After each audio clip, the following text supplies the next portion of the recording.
அன்புடன் கோவிந்தராஜுலு மணல்மேடு வேதர்மேன் வானிலை ஊடக நேயர்களுக்கு விடியற் காலை வணக்கங்கள். இன்றைக்கு மே மாதம் 4ஆம் தேதி சித்திரை மாதம் 21ஆம் தேதி ஞாயிற்றுக்கிழமை காலை வணக்கம்.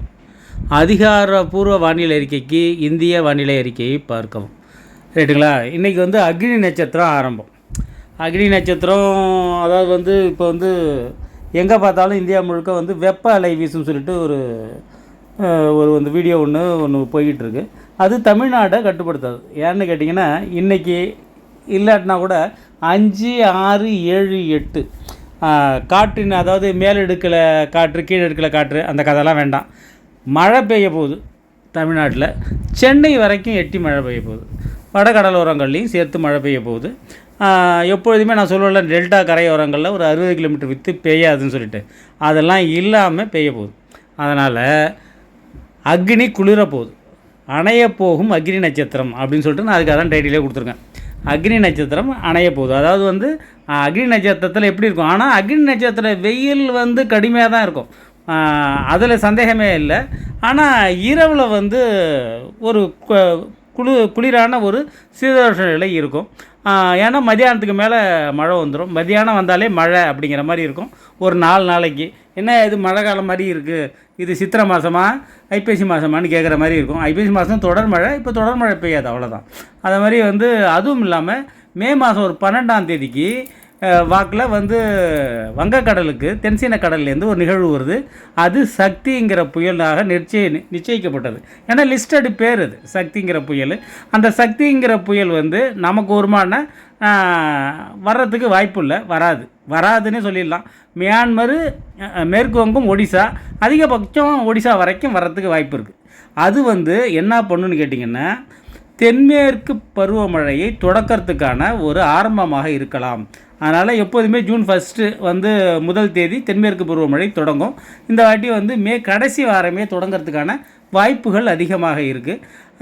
இது ஈரப்பதத்தை இழுத்துக்கிட்டு அங்கே போயிடுமே. எப்போதுமே அதான நடக்கும். வங்கக்கடலோட நிகழ்வு மியான்மரோ ஒடிசாவோ போனால் இங்கே இருக்கிற ஈரப்பதத்தை இழுத்துரும். ஆனால் அதே மீன் டைம் நமக்கு அரபிக்கடலில் ஒரு சுழற்சி உருவாகுது.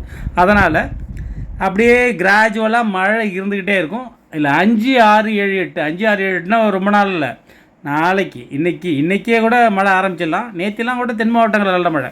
நான் எஸ்பெஷலி டெல்டாவுக்கு சொல்லிகிட்டு இருக்கேன். தென் மாவட்டங்கள்லாம் காற்றோட, அதாவது புயல் காற்று மாதிரி அடிக்க 1/2 மணி நேரம். பார்த்துருப்பீங்க, ஆலங்கட்டி மழைலாம் பார்த்துருப்போம். ஆலங்கட்டி மழைலாம் ஒரு கடுமையான, அந்த கம்ப்ரஸ்டு வாட்டர், அதுதான் ஆலங்கட்டி மழை.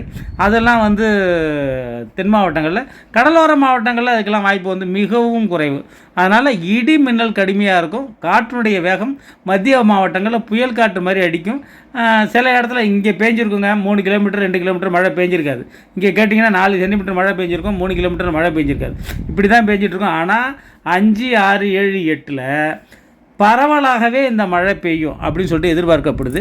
அதனால் அக்னி நட்சத்திரம் இன்றைக்கி ஆரம்பிக்குது. முக்கியமான விஷயம் அதுதான், அதுக்காக தான் அந்த வீடியோ. அதனால் காற்று இந்த உயர்ந்த வாழை மரங்கள், இந்த மாதிரி பயிர்களெல்லாம் கொஞ்சம் சாய்க்கிறதுக்கான வாய்ப்புகள் இருக்குது. அதுக்கு நம்ம என்ன பண்ண முடியும்? அதனால் மழை பெஞ்சு காற்று மழைன்னு சொல்லுவாங்க.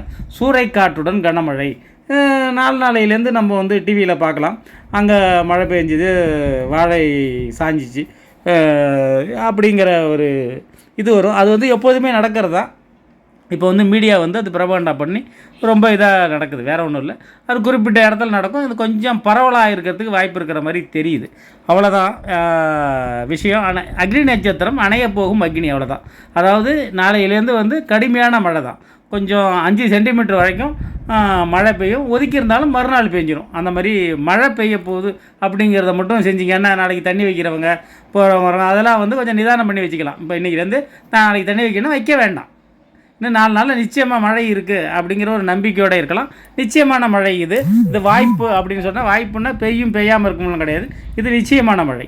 5, 6, 4 நாளில் நிச்சயமாக அந்த இடத்துல மழை பெஞ்சிடும். ஒதுக்கி இருந்தாலும் 5ல் பெய்யலைன்னா 6, 6ல் பெய்யனா 7, இதில் 5, 6, 7, 8 கடுமையான மழை இருக்குது. அதுக்கப்புறம் ஒரு வாரம் கேப் இருக்கும். 15ஆம் தேதிக்கு மேலே தான் அந்த நிகழ்வு வருது.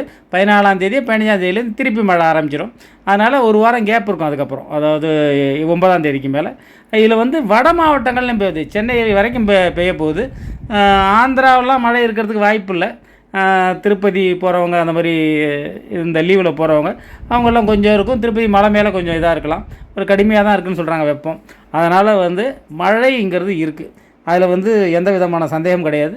நீங்கள் வந்து இந்த தண்ணி வைக்கிறவங்க, இந்த புளியம்பழம் உழுக்கிறவங்க அதெல்லாம் வந்து இன்றைக்கி மதியானத்துக்குள்ளே எல்லாமே எல்லா வேலையும் முடிச்சிங்க.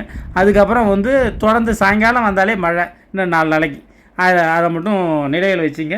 மழை நிச்சயமான மழை இருக்குது. ஏன்னா இவ்வளோ தூரம் அழித்து நான் சொல்ல மாட்டேன் எப்பொழுதுமே. இந்த மழைங்கிறது வந்து நிச்சயம் காற்றோட மழை, சூறை காற்றுடன் மழை. மத்திய மாவட்டங்கள்லாம் ஹாஸ்பிட்டாசிட்டியே பிச்சுட்டு போய்டும் அப்படிங்கிற மாதிரி சொல்கிறாங்க. அதனால் வந்து கொஞ்சம் ஜாக்கிரதையாக தான் இருக்கணும்னு நான் நினைக்கிறேன். அதற்கான முன்னேற்பாடுகளை செஞ்சீங்க. வாழைக்கொள்ள இருந்துச்சுன்னா தார்கிட்டு போட்டிங்கன்னா முட்டு வச்சிங்க. விஷயம் புரிஞ்சிருப்பீங்கன்னு நினைக்கிறேன். நன்றி, வணக்கம்.